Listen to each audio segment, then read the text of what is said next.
మోకాళ్లలో గుజ్జును పెంచి నొప్పిని తగ్గించి సర్జరీని దూరం చేసే ఫ్రీడమ్ వాక్. ప్రస్తుతం మనతో పాటు ఉన్నారు ప్రముఖ అడ్వకేట్ నాగేశ్వరరావు పూజారి గారు. ఒకసారి ఆయనతో మాట్లాడి లీగల్ గా ఉన్న కొన్ని ఇష్యూస్ మీద డౌట్స్ క్లారిఫై చేసుకుందాం. నమస్తే అండి. నమస్తే మేడం. సార్, ఇప్పుడు క్రెడిట్ కార్డు ఇష్యూస్ చూస్తున్నాము. రకరకాలైనటువంటి క్రెడిట్ కార్డ్స్ వద్దు బాబోయ్ అన్నా కూడా వాళ్లే ఫోన్లు చేసి వేధించి వెంటాడి కార్డులు ఇస్తారు. ఆ తర్వాత కట్టలేదని చెప్పేసి మళ్ళా వేధించి వెంటాడి దెబ్బలు కొట్టి ఇంటికి వచ్చి దాడులు చేసి ఇలా కూడా చేస్తారు. వీటిలో ఇంకో కొత్త ఏంటంటే లోన్ యాప్స్. ఒకటి మీకు ఆ లోన్ కావాలి, లోన్ కావాలంటే మనం వెళ్తాం కదా బ్యాంక్ కి, వాళ్ళకేమంత బాధ.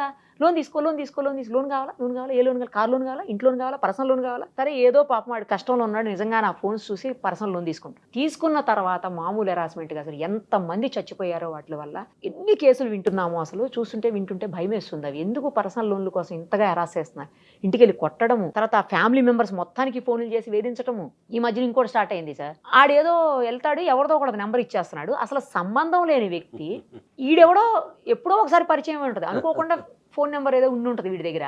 ఆ నెంబర్ ఇచ్చేస్తే వీడికి ఫోన్ చేసి నువ్వు ఆడి క్రెడిట్ కార్డు బిల్లు కట్టలా, లేకపోతే ఆడు లోన్ కట్టలా, నువ్వు కట్టని అడుగుతున్నారు. నేను విన్నాను అవి.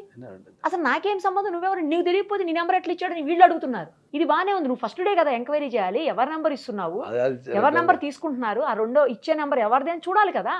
చూడకుండా ఎవరిదో ఏదో ఒక నెంబర్ ఇచ్చేస్తే నువ్వు ఇచ్చేసుకుని వేసేసుకుని రేపు పొద్దున ఆడికి ఫోన్ చేస్తే వాడికి ఏం సంబంధం అసలు. ఇది ఏంటి సార్, ఇలాంటి వాటిలో ఏం చేయొచ్చు? మీరే చెప్పారు కదా, ఇచ్చేటప్పుడు సతాయిస్తారు, తర్వాత ఇచ్చిన తర్వాత కూడా సతాయిస్తారని. ఇప్పుడు మీరు చెప్పిన దాన్ని బట్టి మీరు ఓవరాల్గా ఏం చెప్తారంటే బ్యాంక్ అంటేనే సతాయించిన టైంలో జనరల్గా ఏమైందంటే మనకి ఇప్పుడు క్రెడిట్ కార్డుకి సంబంధించి ఏంటంటే బ్యాంకులు మనకు రెండు రకాల లోన్స్ ఇస్తారు. ఒకటి సెక్యూర్ లోను, ఒకటి అన్సెక్యూర్ లోన్ అని ఇస్తారు. సెక్యూర్ లోన్ అంటే ఏంటంటే ఏదో ఒకటి తనఖా పెట్టుకుని ఇచ్చేస్తారు మనకు. సో మనం కట్టకపోయినా కూడా ఏం చేస్తారు, బ్యాంకు ఆస్తిని జప్తు చేసుకునే అధికారం మనం డాక్యుమెంట్లో రాసేస్తాం కాబట్టి నువ్వు కట్టకపోతే ఆస్తిని జప్తు చేసేసుకుంటారు. అన్సెక్యూర్ లోన్లు ఏంటంటే మన మీద నమ్మకంతోనే ఇస్తారు వీళ్ళు. అంటే వీడు కట్టగలుగుతాడు, వీడిని రికార్డు మంచిగా ఉంది, ఫైనాన్షియల్ కొద్దిగా స్ట్రాంగ్ ఉన్నాడని నమ్మకంతోనే వాళ్ళు రిస్క్ చేస్తూ ఈ క్రెడిట్ కార్డు కానీ పర్సనల్ లోన్ కానీ ఇస్తారు. సో ఇప్పుడు కరోనా తర్వాత ఏమైపోయిందంటే ఏంటంటే కరోనాకు ముందు కొద్దిగా ఆర్థిక పరిస్థితి చాలా మంది బాగానే ఉంటుండే. ఇది చాలా మందికి తెలియని విషయం ఏంటంటే అందరూ ఏమనుకుంటారంటే ప్రపంచం అంతా ఖతర్నాక్ ఉంది, అందరు సుఖ సంతోషాలతో ఉన్నారు అనుకుంటున్నారు. కానీ కరోనా తర్వాత కొన్ని లక్షల మంది జీవితాలు రకరకాల కారణాల వల్ల చాలా ఎఫెక్ట్ అయిపోయినాయి. బయటికి కనిపించడంత ఎఫెక్ట్ అయిపోయినాయి. ఎందుకంటే క్రెడిట్ కార్డ్స్కి సంబంధించి ఇంతకుముందు ఎన్ని కేసులు లేవు. వీళ్ళు ఆ కరోనా టైంలో పని లేక క్రెడిట్ కార్డులు వాడుకొని, లేకపోతే రకరకాల వ్యాపారాలు మూసుకొని మైగ్రేషన్ అయిపోయి కరోనా టైంలో కొంతమంది చనిపోవడం ద్వారా, ఈ రకరకాల కారణాల ద్వారా ఏంటంటే కరోనా తర్వాత పర్సనల్ జీవితాలలో చాలా డ్రాస్టిక్ చేంజెస్ వచ్చాయి చాలా మందికి. సో దాని నుంచే ఇప్పుడు ఈ క్రెడిట్ కార్డుకి సంబంధించి బాగా కేసులు పెరిగిపోయినాయి. సో మనం ఏం చెప్తామంటే ఎవరికైనా ఏంటంటే జీవితంలో నీకు ఏ కష్టం వచ్చినా, అది ఏ కష్టం వచ్చినా కూడా చట్టంలో ఒక ప్రొవిజన్ ఉంటుంది. మనిషి బతకడానికి గాలి ఎంత ముఖ్యమో చట్టం కూడా అంతే ముఖ్యం. చట్టం లేకుండా ఒక నిమిషం కూడా బతకలేవు నువ్వు. ఈ ఒక్క నిమిషం ఈ దేశంలో ఎవరు ఏం చేసినా చట్టం వర్తించదని చెప్పు కథం ఎంతమంది చచ్చిపోతారు. కాబట్టి మనం పీల్చే గాలికి చట్టం ఉంది, నడిచే రోడ్డుకు చట్టం ఉంది, తర్వాత మనం వాడే వస్తువులకు చట్టం ఉంది, నిద్రపోవటానికి సౌండ్ పొల్యూషన్ కూడా చట్టం ఉంది. ఏ టైంలో ఎంత పొల్యూషన్ రావాలా, ఎంత సౌండ్ రావాలా, ఒక థియేటర్కి పోతే చట్టం ఉంది, తాగే వాటర్కి చట్టం ఉంది. అట్లా జీవితంలో ప్రతిదానికి చట్టం ఉంది. సో నీ జీవితంలో ఏ కష్టం వచ్చినా ఫైనల్ నేను కాపాడే చట్టమే అని చెప్తాను నేను. నువ్వు సరైన అడ్వకేట్ ఉండి కరెక్ట్ నువ్వు పోగలిగితే నీకు డెఫినెట్లీ నీకు కంపల్సరీ ఆన్సర్ దొరుకుతుంది, న్యాయం దొరుకుతుందని చెప్పగలుగుతాను. So when it comes to the credit కార్డ్కి వచ్చినప్పుడు ఏమవుతుంది అంటే ఏంటంటే వీళ్ళు ఏ వ్యక్తి కూడా, నేను చాలా మందికి కొన్ని వేల సందర్భాలు చెప్పిన ఏంటంటే ఈ భూమి మీద పుట్టిన ఏ వ్యక్తి కూడా లోన్ తీసుకున్న తర్వాత, అది పర్సనల్ లోన్స్ కావచ్చు, మన జనాల దగ్గర అప్పు తీసుకోవచ్చు, లేకపోతే మనం క్రెడిట్ కార్డులు తీసుకుండొచ్చు, తీసుకున్న ఏ వ్యక్తి కూడా లోన్ కట్టద్దు లేదంటే అప్పు తీర్చొద్దు అనుకోడు. అవును, ఓకే, ఖచ్చితంగా అనుకోడు. రీపేమెంట్ చేయాలనుకుంటాడు. ఎందుకంటే వాడు రీపేమెంట్ చేస్తే సుఖంగా ఉంటాడు. అవును, వాడు ఎప్పుడైతే రీపేమెంట్ ఆపేస్తాడో అప్పటి కష్టాలు స్టార్ట్ అవుతాయి. మనశ్శాంతి ఉండదు, కష్టాలు, టెన్షన్, స్ట్రెస్, ఇంటికి ఎవడన్నా వస్తే భయపడ్డాము. ఇప్పుడు మన చుట్టాల దగ్గర అప్పు తీసుకుంటాం, ఫ్రెండ్స్ దగ్గర అప్పు తీసుకున్నప్పుడు బాగానే ఉంటుంది. అది మనం కావాలని చేసి ఉండొచ్చు, కొన్ని సందర్భాలలో తెలవక బిజినెస్ చేసి ఉంటాం, అవగాహన లేక బిజినెస్ చేసి ఉంటాం, కొన్ని సందర్భాల్లో టైం బాగలేక ఎన్నో ఉంటుంది దానికి. అట్లా అయినప్పుడు ఏమవుతుంది అంటే ఏంటంటే వీళ్ళు ఏదన్నా ఫైనాన్షియల్ ఇబ్బంది వచ్చినప్పుడు చనిపోవడం అనేది జరుగుతుంటుంది. ఎందుకంటే పక్కింటోడు ఏమనుకుంటాడో, ఎదురింటోడు ఏమనుకుంటాడో అని చెప్పేసి వీళ్ళు భయపడి చనిపోవడం అనేది జరుగుతుంటుంది. సో నేను అందరికీ ఏం చెప్తా అంటే ఏంటంటే ఈ భూమి మీద పుట్టిన ఏ వ్యక్తికైనా సరే, సామాన్య వ్యక్తి నుంచి ఎంత పెద్ద వ్యక్తికైనా సరే, వాని జీవితకాలంలో ఒక్కసారి ఫైనాన్షియల్ ఇష్యూ తగులుతుంది. ఫైనాన్షియల్ ట్రబుల్ లేకుండా జీవితాన్ని ఆడు సావడు. ఒక్కసారి తగులుతుంది. ఎంత పెద్ద బిజినెస్ వేత్తకైనా సరే పక్కన పాలసీలు చేంజ్ కావటమో, లేకపోతే ఇంకోటి కావటమో, లేకపోతే ప్లానింగ్ చక్కగా లేకపోవటము, అప్పుడప్పుడు అంతా బాగుంటుంది, వర్షం వచ్చి కూడా ఊలిపోతుంది మనకి వ్యవస్థ. వరదలు వచ్చో, వర్షం వచ్చో, కరోనా లాంటి టైంలో వచ్చో అంటాం. సో ఈ ఫైనాన్షియల్ ఇబ్బందులు వచ్చినప్పుడు ఏ రకమైన ఫైనాన్షియల్ ఇబ్బంది వచ్చినా మీరు చనిపోవద్దు అని చెప్తున్నాను గట్టిగా. ఎందుకంటే నేను మొన్న కూడా ఎవరో ఇట్లా సెల్ఫీ తీసుకొని వీడియో చేస్తూ చనిపోయిన వ్యక్తిని చూసిన. అంతకుముందు విజయవాడలో కూడా డాక్టర్ చనిపోవడము. ఈ ఫైనాన్షియల్ ఇబ్బందుల వల్ల చనిపోవద్దు, చట్టంలో ప్రొవిజన్స్ ఉన్నాయని చెప్తున్నాను నేను చాలా స్పష్టంగా. మీరు కనుక ఏదన్నా ఫైనాన్షియల్ ఇబ్బంది ఉండి, ఇప్పుడు బ్యాంకులకే తీసుకుందాం అనుకుందాం. బ్యాంకుకి జనరల్గా వసూలు చేసుకునే డైరెక్ట్ ఆర్బీఐ గైడ్లైన్స్ ప్రకారం వాడు ఎప్పుడు అప్పు వసూలు చేసుకోలేడు. ఆర్బీఐ పెట్టిన కండిషన్స్ ప్రకారం బ్యాంక్ వాడు అన్సెక్యూర్డ్ లోన్ వసూలు చేసుకోవడం అసంభవం. అందుకే మరి బ్యాంక్ ఇచ్చిన క్రెడిట్ కార్డులు కానీ లేకపోతే పర్సనల్ లోన్స్ కానీ ఎవరైనా డిఫాల్ట్ అయితే ఆర్బీఐ గైడ్లైన్స్ ప్రకారం వసూలు చేసుకోవడం అసంభవం. కాబట్టి వాడు ఒక కొత్త వ్యవస్థను తెచ్చాడు. ఏందది? Recovery agents. వాడు ఏం చేస్తాడంటే, అరే నాకు పలానాడు అప్పియాలి రాబోయ్, నువ్వు వసూలు చేసుకోపో అని చెప్పేసి వీడు వానికి ఆథరైజేషన్ ఇచ్చేస్తాడు. వాడు బ్యాంకు కాదు, వాడు రూల్స్ పాటించాడు. వాడు ఏంది, వానికి కమిషన్ బేసిస్ ఉంటుంది. బాబు నువ్వు ₹1,00,000 వసూలు చేసినావు అనుకో, నీకు ఇంత ఇస్తా, 5 లక్షలు వసూలు చేస్తే ఇంత ఇస్తా అని వాడు ఒక డేటా అప్పులు ఎగ్గొట్టినలో లేకపోతే కట్టడంలో డేటా అంతా వాడికి ఇచ్చేస్తాడు. ఇచ్చేగానే వాడు ఏం చేస్తాడు, ఇక వాళ్ళ మీద పడి తెల్లవారులు పొద్దుగాల 6 గంటల నుంచి రాత్రి 12 దాకా వాళ్ళింట్లోనే తినుకొని వాళ్ళింట్లో ఉండి పక్కింటోనికి చెప్పి ఎదురింటోనికి చెప్పి కొట్టి తిట్టి, ఆడోళ్ళు ఉంటే ఆడోళ్ళని తిట్టి, పిల్లలు ఉంటే పిల్లల్ని తిట్టి, ఆ ఇంట్లో నుంచి పోకుండా అట్నే కూర్చుంటే చుట్టం వచ్చినప్పుడు, వాళ్ళు వచ్చినప్పుడు, వీళ్ళు వచ్చినప్పుడు రకరకాల ఇబ్బందుల వల్ల వీడు ఇజ్జత్కో, వీడు ఎక్కడైనా తెచ్చన కడతాడు, ఏం లేకపోతే సచ్చన పోతాడు, ఈ హరాస్మెంట్ భరించలేక. సో అప్పుడు అది బ్యాంక్ మీదకి రాదు, అదేమవుతుంది, రికవరీ ఏజెంట్ మీదకి పోతుంది. బ్యాంక్ కూడా తెలివి ఏం చేసిండు, వాని మీద ఉన్న లైబిలిటీ అంతా వీని దోషేస్తాడు, వీడు కూర్చుంటాడు. రేపు పొద్దున మేము రికవరీ ఏజెంట్లకు మేము అట్లా చెప్పలేదు సార్, మేము గైడ్లైన్స్ ఇచ్చినాం పొమ్మని, ఆ గైడ్లైన్స్ వాడు పాటించకపోతే మా తప్పేం సార్ అని చెప్పేసి వీడు అంటాడు బ్యాంక్ వాడు తప్పించుకోవడానికి. సో మనం ఏం చెప్తామంటే ఏంటంటే, నువ్వు బ్యాంక్ లోన్స్ తీసుకున్నా, ఏది అన్సెక్యూర్ లోన్స్ తీసుకున్నా, నువ్వు జనాల దగ్గర నుంచి డబ్బులు తీసుకుని ఏ కారణం చేత లాస్ అయినా నీకు చట్టంలో ప్రొవిజన్స్ ఉన్నాయి. నువ్వు కోర్టుకి వెళ్తే కోర్టులో అప్లికేషన్స్ వేసుకుంటే, ఇప్పుడు బ్యాంకుకి ఎగెనిస్ట్ మనం ఇంజంక్షన్ ఆర్డర్ వేసుకోవచ్చు. పోయి నా ఇంటికి ఎవరు రానికి లేదు, ఏమన్నా ఉంటే నువ్వు చట్టపరంగా చూసుకోపో, నా ఇంటికి ఎవరు రానికి లేదు, నీకేమైనా రైట్ ఉంటే నువ్వు కోర్టుకి వెళ్ళి అప్లికేషన్ వేసుకొని నా దగ్గర నుంచి వసూలు చేసుకోపో అని చెప్పి మన ఇంటికి రాకుండా ఏజెంట్స్ కానీ ఇంకెవరు కానీ బ్యాంకు సంబంధిత అధికారులు కానీ ఎవరు కానీ మన ఇంటికి రాకుండా మనం ఇంజక్షన్ ఆర్డర్ వేసుకుంటే కోర్టులు ఇంజక్షన్ ఆర్డర్ ఇస్తున్నాయి. కానీ సార్ ఒక చిన్న డౌట్ ఏంటంటే, ఇక్కడ నాకు నిజమే పాపం వాడు వచ్చి ఇంజక్షన్ ఆర్డర్ వేసుకుంటే కోర్టు నుంచి వస్తుంది, వీడి హ్యాపీ. కానీ ఆడు ఆపే కట్టలేనాడు, మళ్ళీ అడ్వకేట్ దగ్గరికి వచ్చి ఫీజు ఏం కడతాడు సార్ పాపం? కడతాడు అంటే ఇప్పుడు మీరు అన్నది చాలా మంది అడిగే క్వశ్చన్, మీరు చాలా మంచి క్వశ్చన్ అడిగారు. ఏంటంటే మా దగ్గరకు వచ్చే వ్యక్తులు కూడా ఏం చెప్తారు అంటే ఏంటంటే, సార్ ఇప్పుడు నేను లాస్ అయ్యే మీ దగ్గరకు వచ్చిన కదా, మరి వచ్చిన తర్వాత మళ్ళీ మీ ఫీజులో కోర్టు ఫీజులో కట్టమంటారు కదా అని చెప్పి జనరల్గా అంటారు.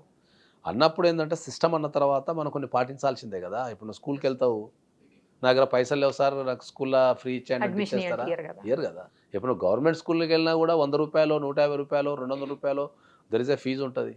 ఇప్పుడు ఒక పేద వ్యక్తి ఉంటాడు, హైదరాబాద్ నుంచి వరంగల్ పోవాలా, పైసలు లేవని చెప్పి ఆర్టీసీ బస్ ఎక్కేసి, సార్ నేను వరంగల్ దించండి సార్, నేను పేద వ్యక్తిని మా నోట్ వేసిన అంటే దించేస్తారా? దించేయరు. సో ఫీజులు అనేటివి ఏవైతే ఉంటాయో అవి ఏం పెద్దగా, ఇప్పుడు బ్యాంక్ లోన్లతో పోల్చుకుంటే నీకు ఫీజులు అనేటివి భారీగా ఏమి ఉండవు.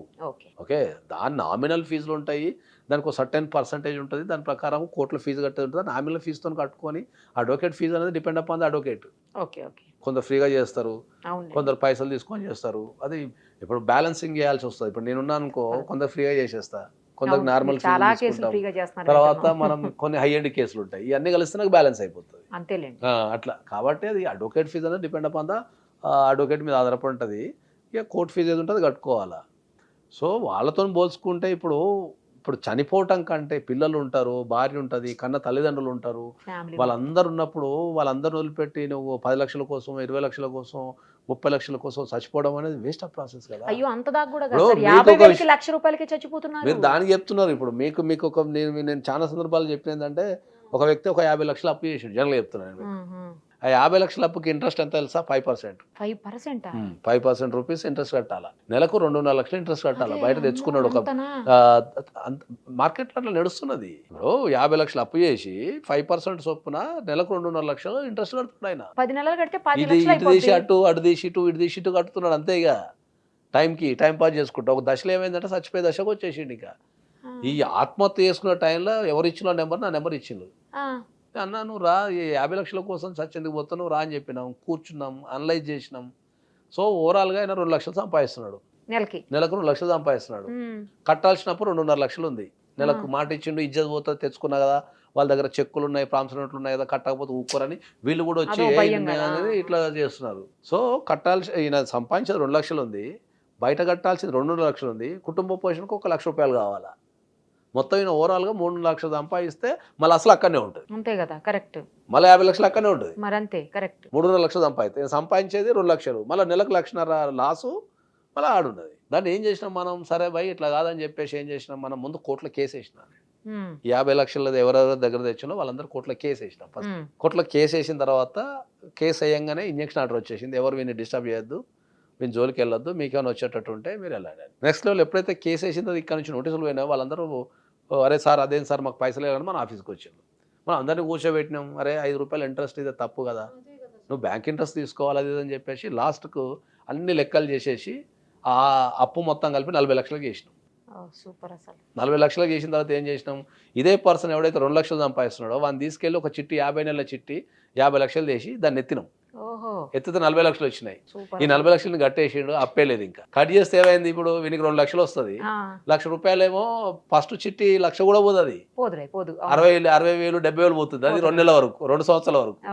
వీనికి వచ్చేది 2 లక్షలు, 1 లక్ష రూపాయలు చిట్టికి పోతున్నాయి, 1 లక్ష రూపాయలు ఫ్యామిలీతో ఎంజాయ్ చేస్తున్నాడు. అప్పులు అందరూ వెళ్ళిపోయారు, ఎవరికి పైసలు అనుకొచ్చేసి. దీంట్లో ఎవరికి ఇబ్బంది కలిగింది? కరెక్టే. అసలు ఆ సలహా ఇచ్చి, ఆ ఐడియా ఇచ్చి, ఆ సలహా ఇచ్చి నిలబెట్టగలిగే వ్యక్తి లేకపోవడం ద్వారా ఇంతమంది చనిపోతున్నారు. ఇప్పుడు ఈ ఎంటైర్ స్టోరీలో అప్పు తీసుకున్నాడు, సుఖంగా ఉన్నాడు.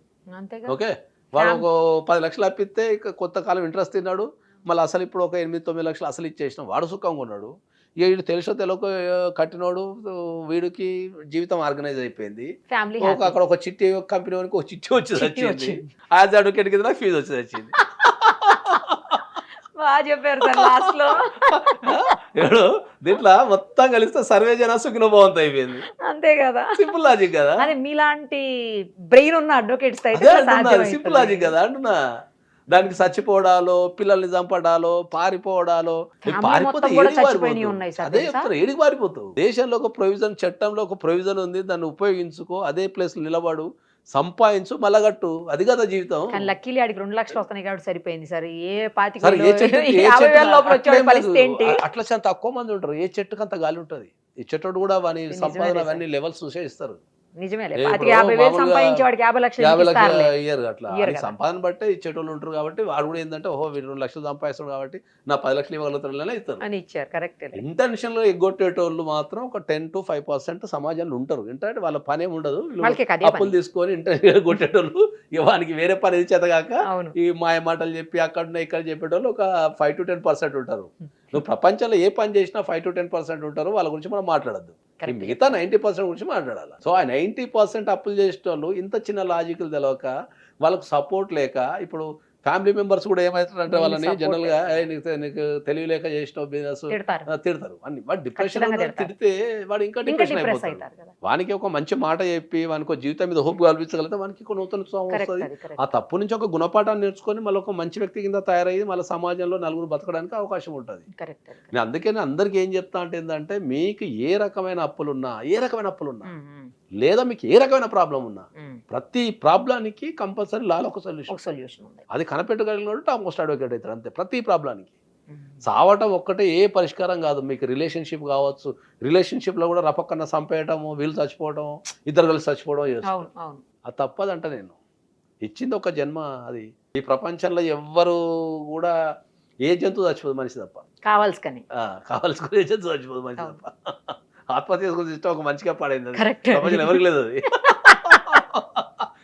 ఇన్ని కోట్ల ప్రాణులలో అత్యంత తెలివై ప్రపంచాన్ని శాసించగలిగే మనిషి ఒక శాపం పెట్టేసుకునేదంటే నచ్చినప్పుడు చచ్చిపోవాలని చెప్పేసి. కాబట్టి చావాల్సిన అవసరం ఏం లేదు. వాళ్ళకి ఏంటంటే సరైన కౌన్సిలింగ్ కానీ, సరైన ఒక ఉపాయం కానీ, దాన్ని పోరాడే విధానం కానీ తెలిస్తే వాడు ఇంకా డబల్ అయిపోతాడు. ఎనర్జీ పరంగా కానీ, ఓ ఈ సమస్యకి సొల్యూషన్ ఉందా అనేది తెలిసిపోతుంది. సో మనం అందరికీ ఏం చెప్తామంటే, మీరు ఇప్పుడు నన్ను ఇప్పుడు దీన్ని ట్రోలింగ్ చేస్తారు, ఏం ట్రోలింగ్ చేస్తానని తెలుసా? ఉమ్. అరే నువ్వు అప్పులు ఇచ్చిన వాళ్ళందరూ నెగ్గొట్టమని చెప్తున్నావు రాబోయే, నువ్వు అప్పులు ఇచ్చిన వాళ్ళందరూ నీ దగ్గరకు వస్తే నువ్వు కోర్టులో వేసి ఇంజక్షన్ ఆర్డర్ చేస్తున్నావు, మా అప్పులు ఇచ్చిన వాళ్ళ పరిస్థితి ఏంది అని అంటారు. నేను ఎవ్వరికి కూడా అప్పులు ఇచ్చిన వాళ్ళని ఎగ్గొట్టమని ఎప్పుడు చెప్పలేదు. చెప్పటంలే. నా చనిపోయే దగ్గరికి పరిస్థితి వచ్చిన వాళ్ళ గురించి పరిస్థితి మాత్రం రాకు, మాట్లాడుతున్నారు. పోరాడు. నేను అప్పులు ఇచ్చిన వాళ్ళ దగ్గర వీళ్ళు టైం ఇస్తావు, అది కూడా టైం అయినప్పుడు ఏం చేస్తాము, మనం కోర్టుకు పోతాం అంతే. కోర్టుకి వెళ్ళి మనం కోర్టులో కూడా ఏం చెప్తాము, నేను కడతా, నాకు టైం ఏమంటాం, ఇంజక్షన్ ఆర్డర్, అంతే. నాకు 1 year ఎగ్గొట్టడానికి ఇవ్వనట్లేదు. కొట్టడానికి మనం అడగం అసలు, అది అదే. సిస్టమే లేదు. ఇది ఎవరికి అర్థం కాక ఏంటంటే మళ్ళీ దీనికైనా మళ్ళీ కింద ఇప్పుడు నేను ఇక ఈ కామెంట్లో చదువుకుంటా కూర్చోవాలన్నట్టు, ఇంకా నువ్వు అందరు అప్పులు చేస్తే కొడతామని చూస్తున్నావు అని చెప్పి నన్ను నాకు కామెంట్ పెడతాను. నేను ఈ జీవితంలో ఏ వ్యక్తికి కూడా ఎవడన్నా అప్పు చేస్తే నువ్వు నిలబడు, పోరాడు, మళ్ళీ నిరూపించుకోని చెప్తా తప్ప తిరిగి పే పే చెయ్యి, మళ్ళీ పే చెయ్యి, కావాలంటే ₹1 తక్కువ చెయ్యి. సార్ నా దగ్గర ₹1 లేదు సార్ అని చెప్పి చెయ్యి. వానికో నమ్మకం ఉంటుంది, వానికో కుటుంబం ఉంటుంది. కరెక్ట్ కదా. వాడు ఏదో నీ దగ్గర తెలియకో తెలుసో దాచుకుంటాడు కాబట్టినే చెప్తాను తప్ప ఎవరిని కూడా అప్పులు ఎగ్గొట్టి సమాజం తిరగమని చెప్పాము. ఎందుకంటే నేను కూడా బీయింగ్ అడ్వకేట్, నాకు ఫ్రెండ్స్ ఉన్నారు, నాకు రిలేటివ్స్ ఉన్నారు, నాకు క్రెడిట్ కార్డులు ఉన్నాయి, నేను బ్యాంక్ వెళ్తా, నేను ఫ్రెండ్స్కి అప్పులు ఇస్తా, నేను ఫ్రెండ్స్ దగ్గర అప్పులు తెచ్చుకుంటా. తప్పదు, That's the ఇవన్నీ system నడిచేవే కదా సార్. అంతే తప్ప అదే ఇప్పుడు నేను టాప్ మోస్ట్ అడ్వకేట్ని కదా అని చెప్పేసి అప్పులు తీసుకునే గొట్టికి లేదు కదా. అట్లా కాదు కదా, అదే అంటున్నా. చట్టానికి ఎవరు అతీతులు కాబట్టి కాదు కదా. మనం అందుకే ఎవ్వరు కూడా ఏ సమస్యతో కూడా, ఎందుకంటే సమస్యతో కూడా చనిపోకండి. ఏ కష్టమైనా కూడా ఏ వ్యక్తికి జీవితాంతం ఉండదు. అది బ్రేకప్ కావచ్చు, అప్పు కావచ్చు, వాడికి జీవితాంతం బ్రేకప్, ఒక మనిషికి బ్రేకప్ వచ్చాక జీవితాంతం ఉంటే ఇంకా వాడి జీవితం ఎడకపోతుంది. అదే కదా, అప్పు జీవితాంతం ఉంటే ఎవడు బతకడు. కరెక్ట్. అది వాని స్థాయిని బట్టి నెల రోజులో, సంవత్సరమో, 2 సంవత్సరాలు, 3 సంవత్సరాలు రికవరీ అయిపోతారు. అప్పు జీవితాంతం ఉంటే ఎవడు బతకడు దేశంలో. అందరి జీవితాలు ఇప్పటికి సగం జనం ఎప్పుడు వెళ్ళిపోతుంది.